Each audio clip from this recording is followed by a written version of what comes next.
ঘোষণা করে আমরা সেই দাবি জানিয়েছি এবং জুলাই সনদ হওয়ার পরে আমরা আমাদের দলীয় মন্তব্য জানাবো যে কোন সময় নির্বাচন আমরা চাচ্ছি। নির্বাচন কমিশন এখন যে প্রক্রিয়া চলছে যেখানে আমরা আস্থা রাখতে পারছি না, নিরপেক্ষতা প্রশ্নবিদ্ধ হচ্ছে। আমরা বলেছি যে জুলাই মাস আসতেছে, 1 বছর পূর্তি হবে আমাদের গণ অভ্যুত্থানের। 5ই আগস্টের আগেই এই জুলাই মাসের মধ্যেই যাতে জুলাই সনদটি কার্যকর করা হয়, সকলের স্বাক্ষর নিয়ে আমরা যাতে জুলাই সনদ করতে পারি এবং জুলাই সনদ কার্যকর হওয়ার আগে নির্বাচনের তারিখ ঘোষণা করা ঠিক হবে না।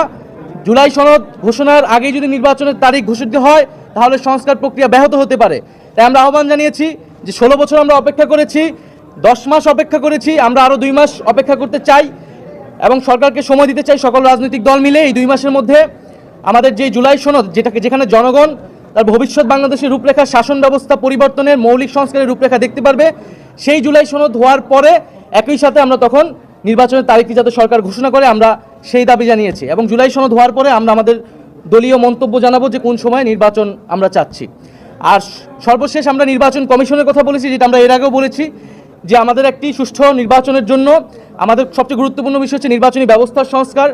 নির্বাচন নিয়ে যত সংখ্যক আইন, নির্বাচন কমিশন সংক্রান্ত যে আইন, সেই আইনগুলো সংস্কার করে এই নির্বাচন কমিশন পুনর্গঠন করা এবং নির্বাচন কমিশন এখন যে প্রক্রিয়া চলছে সেখানে আমরা আস্থা রাখতে পারছি না, নিরপেক্ষতা প্রশ্নবিদ্ধ হচ্ছে। এটি যাতে সরকার বিবেচনা নেয় এবং একটি উচ্চ আদালত থেকে আমরা দেখেছি নির্বাচন কমিশন নিয়ে প্রশ্ন